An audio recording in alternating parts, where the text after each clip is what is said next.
नमस्कार विद्यार्थी मित्रांनो, पुन्हा एकदा तुमचं हार्दिक स्वागत आहे नवीन अशा व्हिडिओमध्ये। GCC TBC टायपिंग परीक्षा या परीक्षेमध्ये 40 शब्द प्रति मिनिट या परीक्षेमध्ये आपल्याला 2 नंबरचा जो काही प्रश्न आहे तो आहे लेटर रायटिंग।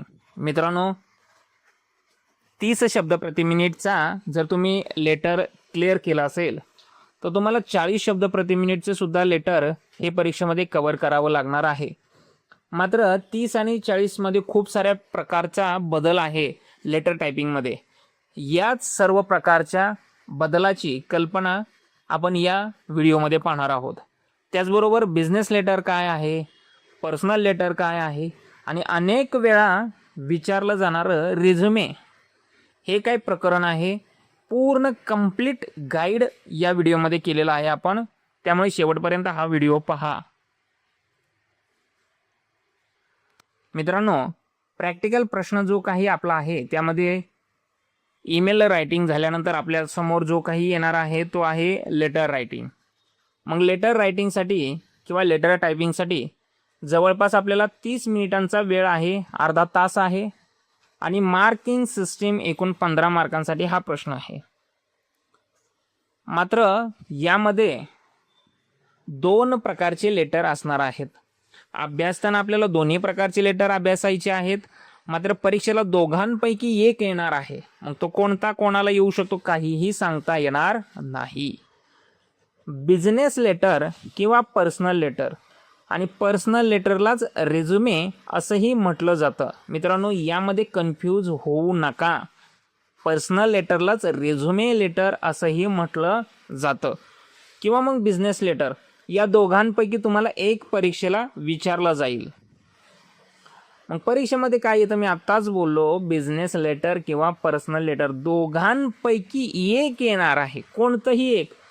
मग असं नाही आहे की मग कोणतं सोपं आहे कोणतं अवघड आहे, दोन्हीही त्यांच्या लेवलवरती आहेत।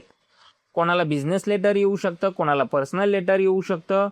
त्याच्यानंतर त्याच्यामध्ये सुद्धा 2 प्रकार आहेत। हे कोणते प्रकार नंतर सांगूया आपण। यामध्ये क्वेश्चन कसा असणार आहे तर स्क्रीनच्या लेफ्ट साईडला अनफॉर्मॅटेड लेटर असणार आहे।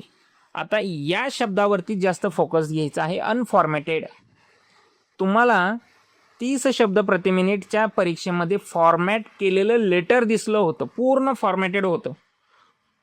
जसं दिसतं त्याच पद्धतीने आपल्याला 30 मध्ये करायचं होतं। फॉर्मॅटिंग समोर दिसत होतं, एंटर सर्व समोर दिसत होत्या आणि सगळ्याच्या सगळ्या गोष्टी दिसत होत्या। मात्र परीक्षेला 40च्या लेटर जे काही आहे ते अनफॉर्मॅटेड असेल आणि राईट साईडला आन्सर शीटमध्ये ते फॉर्मॅट करून टाईप करायचं आहे। क्लिअर करा, ही गोष्ट वाटते तेवढी सोयीची नाही, वाटते तेवढी सोपी नाही, खूप कन्फ्यूज करणारी गोष्ट आहे। त्यामुळे व्यवस्थित पहा मित्रांनो। लेटर सुरू करण्यापूर्वी क्वेश्चन नीट वाचा, कारण अनेक विद्यार्थ्यांनी क्वेश्चन नीट न वाचल्यामुळे त्यांचं 100% फॉर्मॅटिंग चुकलं। का चुकलं, कसं चुकलं, मी पाठीमागं आत्ताच बोलून गेलो की 2 पद्धतीचे लेटर आहेत, एक बिझनेस लेटर, एक रिझ्युमे लेटर। त्याच्यामध्ये सुद्धा 2 प्रकारच्या फॉर्मॅटिंग आहेत। मग आता ते कोणत्या फॉर्मॅटिंग त्याच नीट वाचाव्या लागतील, कारण क्वेश्चनमध्येच तुम्हाला दिलेलं असेल कोणत्या पद्धतीचं फॉर्मॅटिंग करायचं आहे। त्यामुळे दिलेल्या फॉर्मॅटिंग इन्स्ट्रक्शन समजून घेतल्याशिवाय तुम्ही लेटर टाईप करायला सुरू करू नका, त्याच्यानंतरच टायपिंग करा। मग नक्की कोणत्या प्रकारच्या त्या फॉर्मॅटिंग स्टाईल आहेत तर पहिली आहे इंडेंट स्टाईल आणि दुसरी आहे ब्लॉक स्टाईल। आणि क्वेश्चनमध्येच तुम्हाला तो स्टाईल दिलेला असेल। तुम्हाला जोपर्यंत तुम्ही क्वेश्चन वाचत नाही, जोपर्यंत तुम्हाला स्टाईल समजत नाही, तोपर्यंत तुम्ही लेटर टाईप करायला घेऊ नका। बहुधा तुमचं 100% फॉर्मॅटिंग तिथून पुढचं चुकेल जर तुमची स्टाईल चुकली तर। मग कोणकोणत्या 2 प्रकारच्या स्टाईल, पहिली स्टाईल आहे इंडेंट स्टाईल। इंडेंट स्टाईल म्हणजे काय, पहिली इंडेंट स्टाईल म्हणजे काय, ज्याला पत्र पाठवायचं आहे त्याचा ॲड्रेस आणि याच्यावरतीच ते डिपेंड करतं, याच्यावरतीच डिपेंड करतं। कारण तुम्हाला इंडेंट स्टाईल ही पूर्णपणे मार्जिनला लागून ठेवायची नाही। याच्यासाठी तुम्हाला टॅब वापरायचे आहेत। कोणत्या पद्धतीने तर समोर लक्ष द्या। जे काही इंडियन स्टाईल असेल ना, तर ज्याला पत्र पाठवायचं उदाहरणार्थ प्रति, ते लेफ्ट मार्जिनला ठेवायचं आहे. त्याच्यानंतरचा जो काही ॲड्रेस असेल त्याला 1 टॅब वापरायचा, त्याच्यानंतरच्या ॲड्रेसला 2 टॅब आणि त्याच्यानंतरच्या ॲड्रेसला 3 टॅब, ज्या पद्धतीने इथं वापरलेले आहेत. शाखा प्रमुखाला 1 टॅब, भारतीय जीवन विमा निगमला 2 टॅब आणि पुणेला 3 टॅब, प्रत्येक ओळ इंडियन प्रमाणे ठेवायची आहे. ही स्टाईल समजून घ्या मित्रांनो. दुसरी स्टाईल आहे ब्लॉक स्टाईल. ब्लॉक स्टाईल म्हणजे काय, पूर्णपणे लेफ्ट मार्जिनला लागून ठेवायचं आहे, कोणताही इंडेंट वापरायचा नाही, सर्व ॲड्रेस पूर्णपणे लेफ्ट मार्जिनला लागून ठेवायचा आहे. कोणत्या पद्धतीने दाखवतो.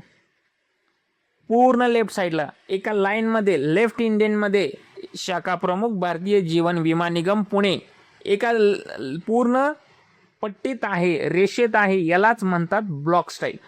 मित्रांनो दोन्ही गोष्टी समजून घ्या, इंडेंट आणि ब्लॉक स्टाईल. त्याच्यानंतर कोणकोणते प्रकारचे लेटर, एक बिझनेस लेटर, एक पर्सनल लेटर. त्याच्यामध्ये बिझनेस लेटर तुम्हाला ब्लॉक स्टाईलमध्ये येऊ शकतो किंवा इंडियन स्टाईलमध्ये. बरं, पर्सनल लेटर ब्लॉक स्टाईलमध्ये सुद्धा येईल, इंडेंटमध्ये येईल, वेगवेगळे प्रकारे येईल. त्यामुळे या सर्व गोष्टी अतिशय व्यवस्थित क्लिअर करून घ्याव्या लागतील. तुम्हाला जर या सर्व प्रकाराच्या सर्वच्या सर्व व्हिडिओ इन डिटेल्स पाहिजे असतील तर मला नक्कीच कमेंट बॉक्समध्ये सांगा, कारण तुमची मागणी जर नसेल तर मी व्हिडिओ बनवणार नाही. तुमची मागणी अपेक्षित आहे.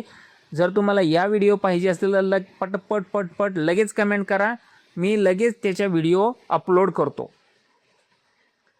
विद्यार्थ्यांच्या कॉमन मिस्टेक कोणत्या आहेत माहिती आहे का मित्रांनो. रॉंग स्टाईल, प्रश्न वाचणार नाहीत. प्रश्नामध्ये जर दिलेलं असेल, दिलेलं लेटर पूर्णपणे ब्लॉक स्टाईलमध्ये टाईप करा आणि त्या विद्यार्थ्याला ब्लॉक स्टाईलच माहिती नाही, त्याला फक्त इंडेंटच माहिती आहे, त्याने इंडेंट पद्धतीने केलं तर सगळ्या तुमच्या गोष्टी त्यात चुकतील. जर इंडेंटच तुम्हाला माहिती नसतील, इंडेंट काय ब्लॉक काय काही समजत नाही, टॅब चुकीच्या वापरल्या, 1 टॅब होती तिथं 2 वापरल्या, 2 होते तिथे 3 वापरल्या आणि अख्खं फॉर्मॅटिंगच चुकतील तर तुम्हाला लेटरमध्ये 0 मार्क मिळणार, अगदी 0 मार्क. कारण या गोष्टी खूप इम्पॉर्टंट आहेत मित्रांनो, वाटते तेवढ्या हलक्या नाही आहेत. मी तुम्हाला घाबरवतोय अशातला भाग नाही आहे, कारण जर तुम्ही घाबरलाच नाही किंवा मी घाबरवतच नाही, मुळात मी तुम्हाला रिॲलिटी सांगतोय. कारण अनेक विद्यार्थ्यांनी लेटरमध्ये 0 मार्क पडलेत आणि अनेक विद्यार्थ्यांना आउट ऑफ मार्क पडलेत. प्रश्न हा आहे की तुम्ही कितपत समजून घेतलं. लेटर काय अवघड नाही, पण तुम्ही समजूनच घेतलं नाही, तुम्ही शिकलाच नाही, तुम्ही त्याचा सरावच केला नाही, तर मग मात्र कठीण आहे. तुम्ही फक्त स्पीड फक्त स्पीड पॅसेजच्या पाठीमागे लागला, मात्र या गोष्टींकडे दुर्लक्ष केलं तर मात्र कठीण आहे. फुल मार्क स्ट्रॅटेजी काय, सर्वात अगोदर लेटर टाईप करा, नंतरच फॉर्मॅटिंग करा आणि सगळ्यात शेवटी व्यवस्थित एकदा चेक करून घ्या. मेल मर्ज असतील, ॲड्रेस असतील, तुमचे इंडियन स्टाईल असेल, ब्लॉक स्टाईल असेल, क्वेश्चनमध्ये दिलेल्या स्टाईललाच फॉलो करा, स्टाईल चुकवू नका. लक्षात ठेवा, बिझनेस लेटर किंवा पर्सनल लेटर दोघांचीही प्रॅक्टिस करावी लागेल. परीक्षेत कोणतंही एक येईल. मी पुन्हा सांगतोय, बिझनेस लेटर तुम्हाला इंडियन स्टाईल पण येऊ शकतं, ब्लॉक स्टाईल पण येऊ शकतं. पर्सनल लेटर इंडियन स्टाईल पण येऊ शकतं, ब्लॉक स्टाईल पण. म्हणजे तुम्हाला सर्वच बाजूनी तयारी करावी लागेल. कोणत्या स्टाईलमध्ये येईल, कोणतं लेटर येईल, कोणीही सांगू शकणार नाही. त्यामुळे मित्रांनो, आता आपण पुढील व्हिडिओ जर तुम्हाला अपेक्षित असेल, practically demo step by step, business letter असेल किंवा पर्सनल लेटर, तुम्ही मला कमेंट बॉक्समध्ये सांगा, सर आम्हाला व्हिडिओ अपेक्षित आहेत. तुमच्या जास्तीत जास्त जर कमेंट आल्या तरच मी व्हिडिओ अपलोड करेल, अन्यथा वेगळ्या टॉपिकवरती आपल्या सर्व व्हिडिओ रेडी आहेत, काम चालू आहे, त्या व्हिडिओ मी पटकन अपलोड करून देईल. त्यामुळे पटपट कमेंट करा. सध्या तरी आपण इथेच थांबूयात. त्यामुळे तुम्ही कमेंट करा. फायनल टिप्स तुम्हाला, क्वेश्चन नीट वाचा, स्टाईल योग्य निवडा, फॉर्मॅटिंग करा, घाई करू नका. तुम्हाला परीक्षेसाठी खूप साऱ्या शुभेच्छा. सध्या तरी आपण इथेच थांबूयात. धन्यवाद.